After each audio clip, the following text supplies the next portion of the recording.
안녕하십니까. 성경이 답이다 진행을 맡은 조병수입니다. 오늘은 우리 사회에 보편적으로 들어와 있는 동성애 문제를 다루기 위하여 두 분 대담자를 모시게 되었습니다. 먼저 한국장로교 총연합회 상임회장이신 유만석 목사님을 모시게 되었습니다. 반갑습니다. 목사님. 네. 또 가천대학교 이용희 교수님을 모시게 되었습니다. 반갑습니다. 반갑습니다. 먼저 오늘 주제와 관련된 자료 화면부터 잠시 보시도록 하겠습니다. 교계단체들로 구성된 동성애 조장 교과서 문제 대책위원회가 일부 고등학교 교과서에 동성애 관련 내용을 수정하라고 촉구했습니다. 한국교회 언론회, 한국장로교 총연합회, 미래목회 포럼 등 교계단체들로 구성된 대책위는 기자회견을 통해 동성애 차별은 금지돼야 하지만 일부 도덕교과서가 동성애를 정상적인 사랑으로 가르치는 것은 정당화될 수 없다고 밝혔습니다. 대책위는 교과서 생활과 윤리가 많은 국민의 반대에도 동성애를 옹호하는 주장과 근거만을 제시하고 있다며 공정해야 할 공교육이 특정한 윤리관만 가르치는 것은 잘못이라고 주장했습니다. 대책위는 또 교과서에 동성애를 비도덕적이라고 보는 주장의 근거도 삽입할 것을 주장했습니다. 요즘 영화나 텔레비전 또는 그 외의 다양한 문학들을 통해서 동성애가 빈번하게 언급이 되고 점점 보편화되는 것처럼 보이고 있습니다. 이렇게 나가다 보게 되면 동성애가 조만간에 자연스럽게 받아들여지지 않을까 하는 그런 생각을 가지게 됩니다. 우리 이용희 교수님께서는 이 일을 어떻게 보시고 계시는지요? 특별히 이제 선진국들에서 이 동성애가 많이 보편화가 되고 있는데요. 네. 문화적인 그런 이제 이런 교류가 또 굉장히 쉬워지면서 인터넷 시대와 또 스마트폰 시대가 되면서 특별히 젊은이들과 청소년들에게 더 급속도로 이제 문화라는 이름으로 동성애가 더 이렇게 노출이 되고 접근이 되는 것 같습니다. 네. 그래서 아무래도 문명의 혜택을 많이 받는 선진국에서의 것이 더 이제 빈도수가 높아지고 동성애율도 높아지고 저희들이 통계조사를 보면 시골에서 자란 아이들보다 대도시에서 큰 아이들이 동성애율이 훨씬 높습니다. 이것이 문화적인 이런 영향력이라고 보고요. 그래서 지금 갈수록 동성애가 이런 문화라고 하는 매체를 통해서 더 이제 빈번하게 노출되고 많은 사람들에게 이제 접근이 되겠다 생각을 하고 있습니다. 결국은 문화의 한 영향이라고 본다면 네. 우리가 앞으로 이야기를 나누겠지만 대처 방안도 함께 생각을 해볼 수가 있겠다 그런 말씀이 되겠군요. 그렇죠. 그래서 대처 방안도 역시 문화를 같이 사용하는 게 좋겠다. 젊은이들과 청소년들이 문화 속에서 동성애를 접한다면 동성애에 대해서 올바로 가르치는 것도 문화라는 매체를 통하는 게 좋겠다 생각합니다. 그러면 오늘날 우리나라에서는 동성애 인구가 어떻게 통계가 잡혀 있습니까?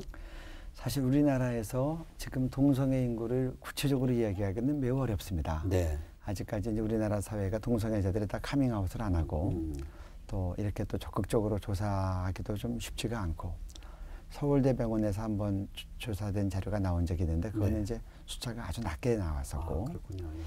저희들이 그냥 동성애에 대해서 이제 이 이슈를 이제 이렇게 좀 관계하는 사람들의 입장에서는 한 1%, 2% 정도 얘기하는 사람들이 있고요. 1, 2% 정도 되지 않겠느냐. 그러나 동성애 단체들은 또 입장이 다릅니다. 동성애 단체들은 4% 이상이다. 4%가 훨씬 넘는다. 그렇게 주장하는 사람들도 있고. 결국 그 말은 이제 좀 더 유리한 시각을 갖겠다 그런 말씀이 되겠죠? 그렇죠. 아무래도 이제 민주주의 사회는 표결로 결정이 되는데 네. 동성애자가 많다고 표현되면 국회의원들은 아무래도 동성애자를 이제 지지하는 법들을 많이 만들 겁니다. 네. 그래서 그쪽 입장에서는 될 수 있으면 동성애자가 많은 것처럼 보이려고 하고 또 실제로 이제 잘 체감하지 못하는 사람들은 생각보다 또 작게 생각을 하고 그러나 아직 우리나라 같은 데서는 정확하게 사실 그 이제 몇 프로나 동성애자인지 알기는 아직은 좀 통계적으로 어려운 상황입니다. 그렇군요. 네. 자, 그러면 세간에서 이 동성애 문제를 바라보는 시선은 어떨까요? 얼마 전에 교회 언론학회에서 동성애에 대한 조사 발표가 있었는데 유만석 목사님께서 한마디 해주시죠. 지난 5월 22일 미디어 리서치의 교회 언론에서 의뢰를 해가지고 그래서 조사한 바에 의하면 우리 국민들 그러니까 78.3%가 네. 다 이건 부정적이고 옳지 않다는데 네. 적극 동의를 하고 있습니다. 네. 이런 면에서 볼 때 사실 국민이 원치도 않을 뿐만 아니라 어떻게 보면 제 생각으로 이 동성애 자체는 사회의 근간을 흔들고 그리고 가정의 기초를 무너뜨리는 아주 매우 위험스러운 발상이에요. 이건 무난하기보다는 아주 이 사회와 이 공적인 이런 그 국가의 근간을 흔들 수 있는 아주 대단히 위험스러운 행위라 저는 그래서 성경을 주장하면 기독교인들의 어떤 종교적 이익이라고 하기 때문에 뭐 성경에도 물론 여기에 대한 말씀들이 많이 나옵니다. 뭐 레위기에도 나오고 로마서에도 나오는데 그러나 그를 떠나서 비그리스도인들이 생각해도 이건 도저히 용납해서는 안 될 이런 부분이라고 생각을 합니다. 네. 이제 이 세간에서 동성애에 대하여 좀 부정적인 반응을 하는 분들은 예를 들어 우리 집에 남자 며느리가 들어온다, 또 여자 사위가 들어온다 이런 것을 생각하면 아주 부정적인 시각을 가질 수밖에 없는 것처럼 그렇게 보입니다.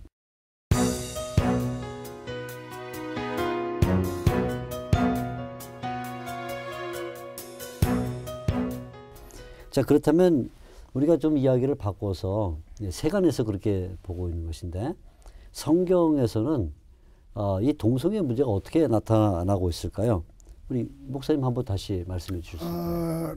구약에 이제 레위기 18장 26절에 보면 이 소돔 고모라의 사건과 그리고 동성 간의 어떤 그 성관계라든가 이런 걸 반대하고 또 잘못됐음을 지적을 하고 있고요.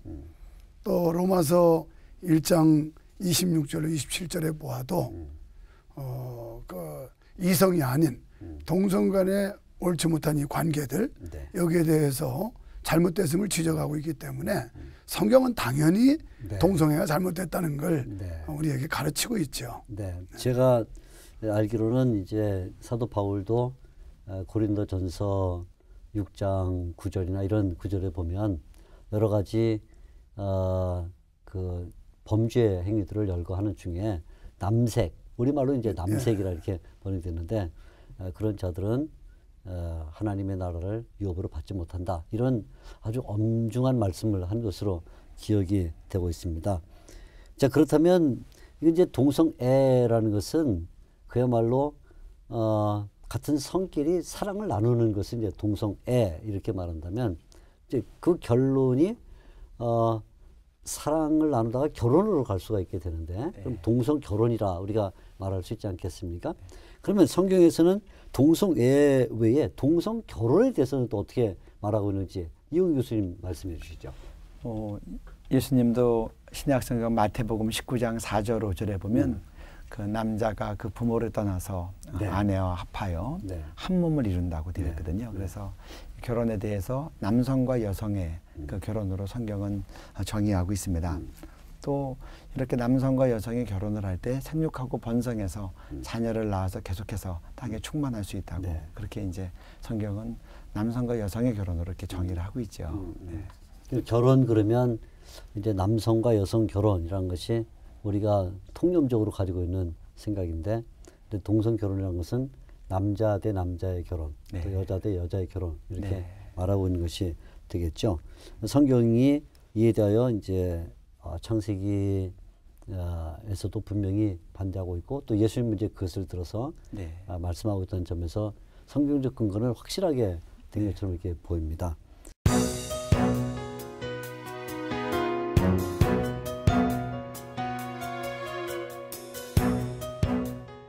자, 그렇다면 동성애 또는 동성 결혼에 대한 부정적인 영향을 간과할 수 없을 것 같은데 도대체 그 동성애에 의한 부정적인 영향 그것은 어떤 것이 있을까요? 이 교수님 말씀해 주시죠. 첫째 몇 가지로 생각을 해보면 국민 건강적인 입장에서 볼 때 이제 이 에이즈가 이제 많이 확산될 수 있다는 겁니다. 해마다 전 세계에서 에이즈로 죽어가는 사람들이 210만 명씩 죽어간다고 합니다. 예. 그래서 우리나라는 아직 이제 에이즈가 많은 나라가 아닌데 그러나 갈수록 증가하고 있습니다. 뭐 청소년들 같은 경우는 2001년도 국회 보고서를 봤더니 한 국회의원이 보고서에는 청소년 에이즈 감염자 가운데 54%가 동성애에 의한 감염이다. 이제 그렇게 얘기를 했습니다. 그래서 이 국민 보건과 건강의 입장에서 이 동성애가 상당히 정말 조심해야 된다. 그런 생각이 되고요. 두 번째로 이 가정이라고 하는 문제와 이제 국가의 이제 이 앞날이라고 하는 입장에서 볼 때 지금 이제 예를 들면 종족이 보존하려면 한 가정당 평균 2.1명의 아이를 이제 출산해야 됩니다. 그래야지 2명의 부부가 2.1명을 낳아야지 그 종족이 유지가 됩니다. 근데 최근 우리나라는 한 가정당 1.2명, 2명이 1.2명을 낳는 겁니다. 그러니까 지금 제3세계에서 많은 노동 인력이 들어오고 있거든요. 더 들어오게 될 것입니다. 동성애가 이제 만연하게 되면 이제 그렇게 되면은 이 종족 보존의 문제가 이제 또 언급이 되겠죠. 그리고 이제 더 나아가서 동성애자들이 아이들이 입양해서 기른다고 하는데 사실 이제 남자 엄마 밑에서 자란 아이들이 행복하겠는가? 자기네들 선택도 아닌데 입양이 돼서 가고 또 통계에 의하면 동성애자 부부에서 입양돼서 길러진 아이들 중에 55%가 또 동성애자가 된다는 겁니다. 나이지리아가 재미나다고 하면 좀 이상하지만 어떤 법을 만들었습니다. 그거는 이제 동성애 결혼을 하면 아예 그 이제 감옥을 보내더라고요. 근데 그때 발표된 걸 보니까 동성애가 이렇게 만연하게 되면 우리 인류의 역사는 종말이 된다. 그것은 출산의 문제다. 그렇게 이제 지적을 했더라고요. 혹시 구체적으로 무슨 그 가정 내에서 네. 동성 결혼했을 경우에 가정 내에서 일어나는 어떤 문제점들은 없을까요? 제가 이제 지금 하나 좀 빠뜨린 게 있는데 공공도 공공이지만 이제 개인적으로도 네.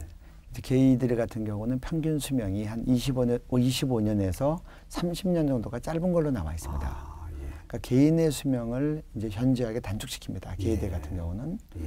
그리고 이제 이 각종 이제 이게 성병이나 곤지름병이나 또 이 항문이 파열돼서 계속해서 이제 이 변이 샌다든지 그런 문제들이 있어 이제 기저귀를 차고 이제 생활한다든지 그래서 개인적으로도 참 이렇게 어려움들이 많이 있는 걸로 그렇게 이제 제가 얘기를 들었습니다.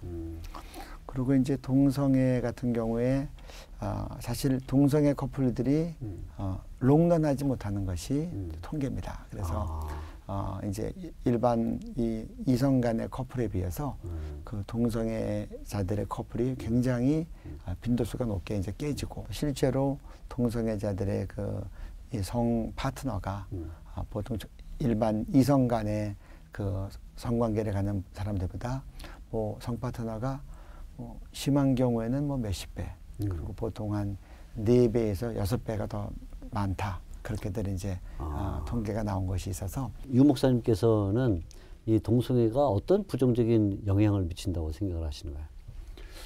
제 생각으로는 좀 반론을 제기하면 동성애를 주장하는 사람이나 또 지지하는 분들에게 구태 왜 결혼까지 해야 되느냐고 묻고 싶어요. 사랑이야 뭐 남자들끼리도 얼마든지 할 수 있고 여성끼리도 할 수 있거든요. 그 뭐 동성애 하면 사랑한다는 얘기인데 그럼 결혼이라고 하면 결혼은 이성 간에 결혼을 하고 심지어는 뭐 동물 세계에서조차도 이 암수가 이게 만나는 거지 네. 같은 종끼리 만나질 않는단 말이에요. 네. 하물며 만물의 영장이라고 하는 인간들이 동물이나 곤충보다도 못한 이런 행위로 아주 저급한 행위로 전락하는 자체가 모순이라고 생각을 하고 예. 정말 사랑하면 그냥 친구로 살아도 됩니다. 왜냐하면 종족 번식이 안 되기 때문에 혼인신고를 해서 자식을 올릴 이유가 없어요. 그리고 한다면 자기 혼자 독신으로 살아도 얼마든지 입양해서 자기가 아버지 역할을 하면 되는 건데 똑같은 동성끼리 여성이 뭐 아빠라고 호칭을 하게 한다든지 또 남성이 엄마라고 호칭을 하게 한다든지 그러면 이건 인류 사회의 문화적 개념에서도 도저히 이해가 안 되는 부분이 참 크다고 보고요. 그래서 서로 사랑하면 구태여 결혼식을 주장하지 말고 그냥 사랑하는 사람끼리 만나서 그냥 사랑을 나누며 살라는 거예요. 그걸 합법화해서 가정화하려고 하는데 대해서는 이게 모순이고 잘못됐다. 사회 윤리적으로도 그렇고 성경을 벗어나서라도 또 가정 파괴고 또 사회의 근간을 흔드는 일이기 때문에 제 생각으로는 이건 적극 반대해야 된다. 이렇게 보는 겁니다. 어떤 지적 감정으로 아니면 취미나 또는 예술의 경우에 서로 남자와 남자가 공유된 감정을 갖는다든가 여자가 여자가 공유된 감정을 갖는 이런 친구 관계라는 것은 굉장히 뭐 보편화되어 있는 것이지만 그런 이제 그것이 육체적 관계로 말하자면 성 파트너로 된다는 것은 그 이제 옳지 않다 이렇게 우리가 볼 수 있겠죠. 그렇죠. 예. 자 그러면 곤충 세계 그리고 동물 세계에서도 암수가 짝짓기를 하는데 그러면 왜 사람은 이런 동성애를 하려고 그럴까요? 어떤 그 경향이 있을까요? 신의 섭리하에서 허락한 관계가 아닌 비정상적인 방법으로 어떤 성적 욕구를 충족을 한다면 여기에 우리 이 교수님 방금 말씀하신 대로 여러 가지 그 부작용과 또 좋지 않은 결과들이 많이 발생을 한다는 거죠. 그러면 이런 모순과 사회 부조리 등 또 인체에 대한 어떤 그 잘못된 결과들 이런 걸 막기 위해서라도 우리는 이걸 허용하면 안 된다는 생각이 아주 강하게 드는 겁니다. 우리 이영 교수님은 이 동성애 성향이 왜 생긴다고 보시죠? 일단 이제 유전이라고 얘기하는 분들이 있습니다. 유전이라. 근데 예. 제가 볼 때 유전적이라는 말은 사실 이제 뭐 객관적으로 학술적으로 이제 검증되지는 않았습니다. 그렇게 주장은 했지만 반대 또 입장에 나왔고 또 이제 근거가 없다고 이제 밝혀졌고요. 또 저희가 상식적으로 생각을 해도 동성애자가 만약에 유전이라고 한다면 동성애자는 자녀를 출산하지 않습니다. 그러니까 그것은 계속해서 유전으로 내려갈 수가 없습니다. 그렇죠. 그래서 우리가 유전이라고 하는 것은 합리적으로 생각해도 맞지 않고 그리고 또 우리가 성경을 신약과 구약에서 각각 하나님께서 금하셨기 때문에 이것이 유전적이라면 하나님이 창조하실 때 그렇게 창조하셨다는 뜻인데 성경적으로도 맞지 않다고 봅니다. 근데 성적인 추구에 있어서 저희들이 이제 이게 성적으로 음란지수가 좀 올라가면 이제 제가 이제 음란지수에 대한 기준이 뭔가 봤더니 최근에는 이제 음란 사이트에 돈을 내고 음란물을 볼 때 그 비용을 1인당 국민으로 나누어 볼 때 음란지수가 나왔는데 보통 음란지수가 높아지고 문화지수가 높아지면 동성애 지수가 함께 올라가더라고요. 그러니까 성적인 추구를 계속 하다 보면 사실 이게 이제 변태도 가고 근친상간도 가고 수간도 가고 그런 것들이 다 함께 같은 방향으로 가는 걸 볼 수 있습니다. 그래서 네덜란드 같은 경우에도 동성간결혼법이 통과되면서 수간도 통과가 되고 또 근친상간도 통과가 되고 그런 상황이기 때문에 지금 이것이 사람들이 성적인 이런 막 그 쾌락에 대한 추구나 성적인 추구가 막 강해지다 보면 이것이 이제 어떤 정상적인 범위를 이탈하게 되고 더 큰 자극을 추구하게 되고 그러다 보면 이제 이런 경우들이 이제 수간이나 근친상간이나 동성애 같은 것들이 함께 이 지수가 올라가는 것이 아닌가. 결국 성경은 동성애를 반대하고 있고 또 세간에서도 아까 유 목사님 말씀하신 대로 우리나라에서는 75% 정도가 반대하고 있다 이렇게 말한다면 구체적으로 어떤 점을 우려를 할 수 있을까요? 우리 유 목사님 혹시 말씀해 주실 수 있는지.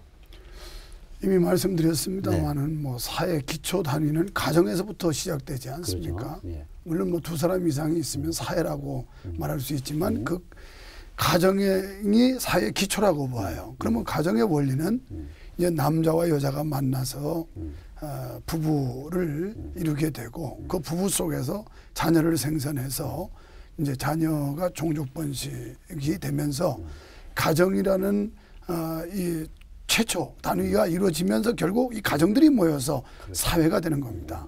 그런데 이런 어떤 순리적인 역사를 이걸 거역을 하기 때문에 결국 가정에 혼란이 오고 파괴된다면 사회도 혼란이 온다는 얘기고 사회가 혼란이 온다는 말은 국가적으로도 혼란이 온다는 그런 주장을 할 수가 있어요. 그래서 이런 논리가 성립되면서 결국 기본이 잘못되면 전체가 잘못될 수 있다는 거죠. 그래서 이런 면에서 절대 동성애를 합법화하는 건 안 된다. 꼭 뭐 성경이라기보다도 성경을 벗어나서도 이건 사회 현상을 볼 때도 윤리 사회적으로 봐도 안 된다는 얘기를 하고 싶어요. 이 동성애를 이제 우리가 일종의 정신질환으로 볼 수 있냐 없냐 이런 논란도 있었던 것으로 알고 있습니다. 1973년에 이제 미국 그 정신과 의사 협의회가 동성애를 정신질환의 목록에서 이제 삭제를 했는데 그 배경이 혹시 있습니까? 그때 이제 굉장히 그 공격적인 그 게이들이 이제 동성애자들이 그 굉장히 많이 로비를 하고 또 미국 정신병 학회를 압박을 했다고 들었습니다. 그래서 이제 그런 것들 때문에 학회가 이제 너무 공격을 많이 받으니까 그걸 좀 피해가는 방안으로 이런 부분에 대해서 질병이라고 하는 부분은 다 삭제했다고 들었고 나중에는 이제 그 치료했던 모든 사례들 자료들까지도 이제 다 이제 없앤 걸로 그렇게 이제 알고 있습니다. 그래서 사실 이제 뭐 미국이나 유럽이나 동성애자들이 굉장히 적극적이고 또 굉장히 또 전략적이라고 생각이 됩니다. 그래서 보통 보수적이라고 하는 사람들은 사실 이렇게 좀 지켜보는 경우가 많고 또 자기하고 뭐 밀접하게 어떤 이해관계가 얽히지 않으니까 그냥 무심히 넘어가거나 그리고 또 동성애에 대해서 잘 모르면 뭐 저 사람들 그냥 자기 하자는 대로 해주지 굳이 반대할 거 있냐 그러다가 사실 대다수가 이제 이렇게 동성애 결혼법이 통과되는 것이 아닌가 이렇게 상황을 보게 됩니다.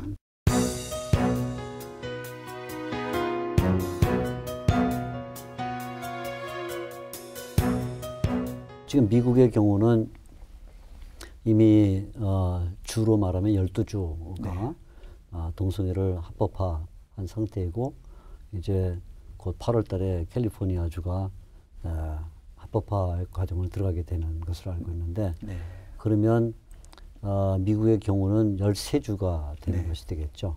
그럴 경우 이제 전체 주의 4분의 1이 이제 동의를 하게 된 셈이 되는데 우리나라의 경우는 어떻게 될 것이라고 전망을 하십니까? 제가 이제 한번 이제 그 신학교 총장님하고 한번 얘기할 기회가 있었습니다. 그래서 동성애 차별금지법에 대해서 할 때 이분이 좀 이렇게 이제 걱정을 하시더라고요. 세계적인 추세가 이런데 한국의 동성애법에 대해서 언제까지 막을 수 있겠는가. 그래서 제가 이제 그때 그 총장님께 그런 말씀을 드렸습니다. 선진국이 다 이렇게 동성애법이 통과돼도 우리 한국이 선진국이 될지라도 우리가 이 말씀 충만하고 성령 충만하면 우리는 동성애가 합법화되지 않을 수 있습니다. 그러면서 제가 이제 연어가 떠오르더라고요. 연어는 알날 때가 되면 물길을 거슬러서 강상 위로 올라가거든요. 다른 건 다 떠내려와도. 그래서 우리가 정말 생명이 있으면 우리는 이 세대가 이렇게 바뀌더라도 이 세대를 본받지 않고 거룩한 선진왕국으로 될 수 있습니다. 그런 말씀을 드렸었고 이 연어가 심지어는 이 물을 거슬러 올라갈 뿐만이 아니라 폭포를 만나면 90도로 떨어지는 폭포도 다시 거슬러 올라갑니다. 그래서 상류로 가는데 그래서 정말 우리 한국 교회가 말씀과 기도로 거룩해주고 예수 생명이 좀 충만해져야 되겠다. 그리고 저는 오히려 더 서구가 이렇게 무너지기 때문에 한국은 꼭 동성애가 합법화되지 않는 그런 좀 건전하고 건강한 그리고 거룩한 나라가 되어서 서구와 서구 교회 또 미국과 유럽에 다시 그들에게 그 어떤 도덕성이나 또 교회에도 교회에 다시 회복을 또 할 수 있는 어떤 모델이 되고 좀 빛과 소금이 돼야 되겠다. 그래서 지금 한국은 이제 한국만의 문제가 아닌 것 같습니다. 그렇죠. 그래서 이제 이 선진국을 비추는 빛이 돼야 되고 또 저희들이 파송한 선교사들이 25,000명인데 그들의 어떤 롤 모델이 있어야 되는데 선진국 되면 다 동성애로 무너진다라고 하면 안 되니까 선진국이 돼도 거룩한 교회, 거룩한 나라의 모습을 우리가 지금 만들어야 될 때가 아닌가. 자, 이러한 그 시점에서 이제 동성애 논란이 이렇게 상당히 폭발적으로 되고 있는 것은 아마 소수자 인권 문제나 또는 최근 언급되고 있는 차별금지법의 논의와 함께 하고 있는 것이 아닌가 이런 생각을 가지게 됩니다. 특별히 우리 기독교 그 가운데서 이제 개신교에 속해 있는 분들은 이 동성애자 또는 그것을 주장하는 사람들과 치열한 공방전을 이루고 있는데 네. 개신교가 이 동성애 개신교가 차별금지법에 대해서 이렇게 반대하고 있는 이유가 무엇인지 혹시 유 목사님 혹시 말씀해 주시면. 뭐 당연하죠. 차별하면 안 되죠. 그리고 기독교만큼 평등을 주장하는 종교도 또한 없다고 봅니다. 또 예수님의 가르침이나 예수님이 그 일생 동안 복음 사역을 하시면서 우리에게 가르친 그 교훈들을 보면 모든 면에서 평등이었어요.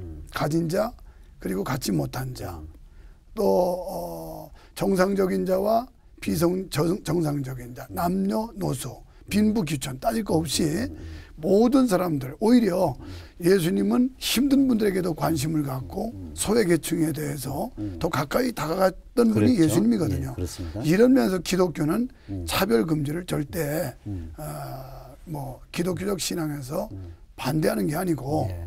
그런데 이 차별금지라고 하는 큰 틀 안에 이거 들어가면 안 될, 지금 우리가 지금까지 네. 토론한 네. 이 동성애법이라든지 네. 네. 또는 할 말을 못하도록 이렇게 재갈을 물리는 것 같은 이런 법들, 이 독소 조항들이 많다는 거죠. 이걸 걸러내면 그거 차별금지를 누가 반대할 사람이 있겠습니까? 우리가 앞장서서 해야 될 일들이죠. 그런데 이건 다분히 어떤 정략적 그리고 개인의 이해득실, 정치적 계산 이런 것들이 앞선다고 생각해서 이런 것은 좀 깨끗이 다 털어버리고 순수성 있는 차별금지법이 세워져야 된다는 측면에서 기독교가 지금 현재 내놨던 차별금지법은 옳지 않다. 이런 데 반대를 안 하고 있는 거고요. 제 개인적인 생각은 차별금지법, 국가에 그 인권위가 있습니다. 권익위도 있고 이미 이런 데서 많이 다스려가고 있고 또 해소해가고 있는데 구태여 어떤 이런 미봉책 미명하에 자꾸 자기들의 어떤 정치적 계산 이걸 포함시켜가지고 통과시키려고 하는 이런 일에 대해서 기독교가 적극 반대하고 또 저항을 하고 있는 겁니다. 이용희 교수님도 혹시 의견 있으시면. 네, 지금 우리 유 목사님 말씀하신 네. 거에 대해서 조금 더 보완적으로 말씀드리면 네. 이 차별금지법이 단순히 지금 만들어진 이 법은 차별하지 말라는 걸 넘어서서 이걸 정상으로 인정을 해야 되고 그리고 이거에 대해서 다른 의견, 부정적인 의견을 낼 경우에는 형사처벌을 하는 겁니다. 네. 그러니까 2년 이하의 징역, 네. 1,000만 원 이하의 벌금. 네. 또 이번에 2013년에 이제 발의된 또 국회의원들 발의된 내용을 보니까 한 번으로 처벌이 끝나지 않고 예를 들어서 목회자가 동성애가 죄라고 성경대로 설교했다.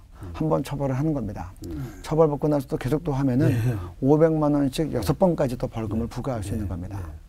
또 실제로 스웨덴 아케그린 목사님 같은 경우는 동성애 죄라고 했다가 감옥형을 이제 구형받았고요. 그래서 이거는 국민 대다수의 어떤 신앙의 자유, 표현의 자유를 억압하는 거다. 이거는 이제 크게 잘못됐다. 이거는 정말 법적으로도 문제가 있다.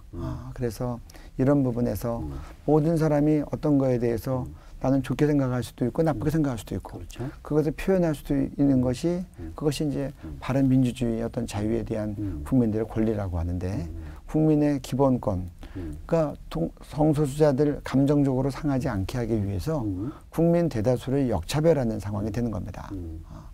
근데 이 차별금지법도 동성애 차별금지법 하나만 딱 나오면 국민들이 이해하기 쉬운데 그렇죠. 패키지처럼 남성 여성 차별하면 안 된다. 맞죠. 장애인 차별하면 안 된다. 그렇죠. 맞죠. 예. 피부 색깔로 차별하면 안 된다. 맞죠. 이 사이에 껴서 성적 지향으로 차별하면 안 된다. 네. 그러니까 여기 잘 이제 세심하게 분별하지 않으면 함께 그 끄떡끄떡 항목이 하다가 맞지 않죠. 예. 그냥 그것도 들어가나 보다 해서 네. 네. 그렇게 돼서 각계에 대해서 다른 의견을 내면 함께 처벌이 되니까 이건 좀 한국 사례인데요. 작년에 좀 저도 이제 경찰관 중에서 한 분이 저한테 전화를 했어요.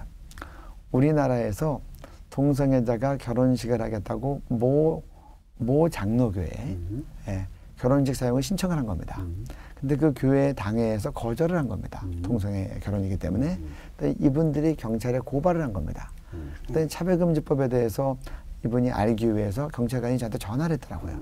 왜냐하면 선진국에서는 이제 이런 처벌 사례들이 있거든요. 동성애자들이 이제 결혼식장으로 교회를 쓰겠다고 했다가 교회가 거절했을 때 차별이라고 해서 고발해서 교회가 벌금을 내고 처벌받은 사례들이 있습니다. 그래서 이제 그 경찰과 함께 제가 우리나라는 이것이 처벌 사유가 안 됩니다. 교리적인 이유로 거절할 수 있습니다. 우리나라의 차별금지법이 아직 입법되지 않았습니다. 그렇게 얘기를 했는데 교회들이 이런 것들을 경각심을 가지고 봐야 될 것 같습니다. 이건 뭐 우리 기독교에서만 반발하는 건 아니라고 저는 생각하고요. 네. 가톨릭도 마찬가지 입장일 거고 또 불교도 역시 똑같은 입장일 겁니다.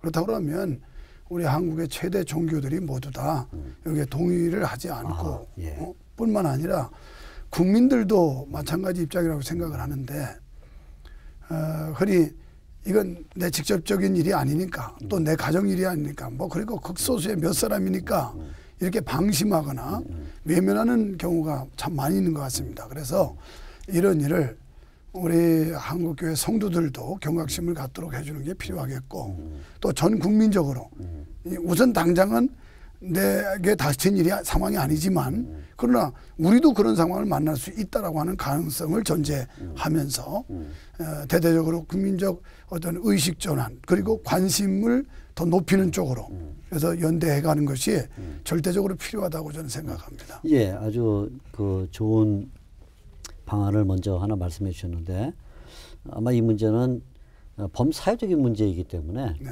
사실 개신교나 기독교만의 문제가 아니고 사회 전반에서 함께 그 대응 방안을 마련해야 될 것이므로 이제 종교는 종교대로 타 종교들과 대화를 나눠야 되겠고 더 나아가서는 또 국민연대도 있고 네. 그 외에 다양한 중요한 것은 이제 학교 교육 우리가 얘기했으니까 학교 교육기관과도 많은 그 대화를 나눠야 되지 않겠나 이런 생각이 듭니다. 그런데 이제 이게 제 생각으로는 구체적 사안에 대해서 홍보하고 알리는 게 참 필요하다고 생각을 해요. 네. 아까 이 교수님 말씀하신 대로 패키지 속에 이게 한 상품으로 끼어들었기 때문에 깊은 이해들이 없어요. 네. 국민들께서도 또 우리 기독교 신자들조차도 그게 뭐 이렇게 대수로운가 그냥 몇몇 사람 뭐 장난질 하듯이 하는 것처럼 이렇게 아주 가볍게 생각하는 경향이 있기 때문에 이걸 대대적으로 홍보하고 또 연대를 해서 전 국민적으로 이것을 알릴 필요가 있다고 저는 생각을 해요. 이제 이것은 우리 쪽의 노력인데 우리 쪽 우리가 연합도 하고 우리가 가이드라인도 만드는 것인데 실제로 성적 현재로서는 소수자인 이 동성애자들이 건너편에 있다는 말이죠. 그러면 우리가 그들과 어떤 대화를 나눌 수 있는 가능성이 있을까요? 저는 이제 사실 대화를 해야 된다고 생각을 하고요. 크리스찬들 가운데도 동성애자들이 있습니다. 네. 제가 선교단체에서 이제 대학생들을 이렇게 돌보고 섬기고 있을 때 한 자매 2명이 카밍아웃을 했어요. 아, 그렇군요. 근데 이제 보니까 같은 방을 쓰고 있더라고요. 그래서 이제 2명이 이제 각 방을 쓰고 그래서 많은 분들이 함께 기도해주고 또 각각 이렇게 신앙지도를 하고 지금은 아주 그 훌륭한 사회인으로 그렇게 잘 생활들을 하고 있습니다. 저는 그때 받은 그 기억이 예수님이 치유하지 못할 병은 없다. 그래서 또 우리가 주님 앞에 나아가면 정말 이 주님의 은혜로 우리가 치유되고 그리고 제가 이제 우리 기독교인들은 사실 동성애자를 혐오하지 않습니다. 성경적이 혐오하는 것이 성경적도 아니고 제가 예수님의 그 사례를 보니까 간음 현장에서 끌려온 여인에 네. 대해서 돌로 치려고 했을 때 네. 너희가 죄 없는 자는 먼저 쳐라. 아무것도 치지 못하고 다 떠나니까 예수님도 나도 너를 정죄하지 않겠다. 그런데 그냥 긍휼만 베푼 것으로 끝나지 않으셨습니다. 그렇죠. 죄의 죄의 문제에 있어서는 네. 가서 다시는 죄를 짓지 말라. 그렇죠. 네. 그러니까 우리가 이 동성애자들이 동성애 있는 거에 대해서 우리가 그들에 대해서 정죄하거나 뭐 그렇게 돌을 치거나 그렇지 아니하지만 그러나 죄까지 같이 품고 들어가서 하는 것은 옳지가 않고 그들이 죄에서 떠나도록 동성애에서 회복되도록 하는 것이 진정한 섬김이 아니겠는가. 그래서 그런 섬김을 위해서는 우리가 동성애자들과 서로 교류하고 그들의 애로사항도 듣고 어떤 사람은 벗어나고 싶어도 어려운 부분이 있으면 함께 기도해야 되고 그렇죠. 그리고 한국교회가 진짜 해야 될 일이 동성애 치유 프로그램들이 개발이 된다고 생각합니다.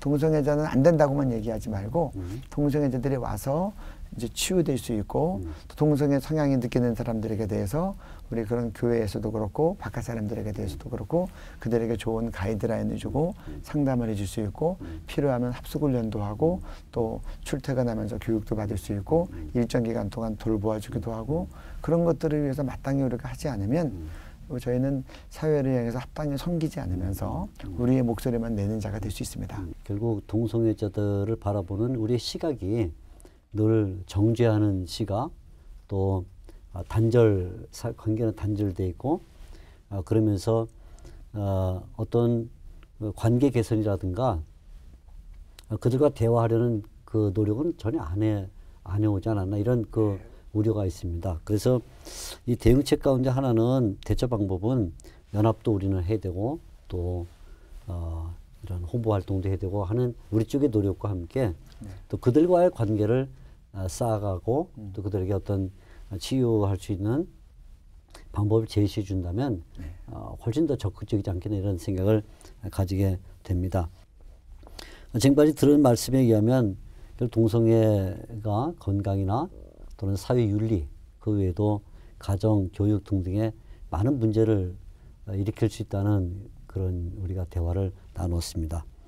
오늘 이 대화를 통해서 우리는 동성애, 동성결혼 문제를 다시 한번 잘 짚어보았고 앞으로 건전한 그 사회가 되기 위해서는 남자 여자의 건전한 교제를 통한 부부 결혼이 이루어지는 것이 좋겠다라는 결론에 도달하게 되었습니다.